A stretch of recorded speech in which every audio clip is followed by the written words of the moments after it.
আয়াত 18 فهل ينظرون إلا الساعة أن تأتيهم بغتة فقد جاء أشراطها فأنى لهم إذا جاءتهم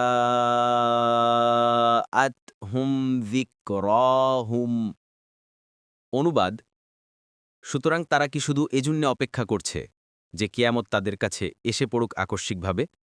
কিয়ামতের লক্ষণসমূহ তো এসেই পড়েছে। অতপর কিয়ামত এসে পড়লে তারা উপদেশ গ্রহণ করবে কেমন করে? তাফসির ১ নং ফুটনোটের বিবরণ মূলে আসরাতুন শব্দটি ব্যবহৃত হয়েছে। এ শব্দের অর্থ আলামত বা লক্ষণ। এখানে কেয়ামতের প্রাথমিক আলামতসমূহ উদ্দেশ্য নেওয়া হয়েছে। তার মধ্যে একটি গুরুত্বপূর্ণ আলামত হচ্ছে আল্লাহর শেষ নবীর আগমন, যার পরে কেয়ামত পর্যন্ত আর কোনো নবী আসবে না। হাদিসে এসেছে নবী সাল্লাল্লাহু আলাইহি ওয়াসাল্লাম তার শাহাদাত ও মধ্যমা আঙ্গুলি উঠিয়ে বললেন, আমার আগমন ও কেয়ামত এ দুই অঙ্গুলির মতো। বুখারী ৬৫০৩, মুসলিমের ২৯৫০, মুসনাদে আহমদের ৫-৮৮৮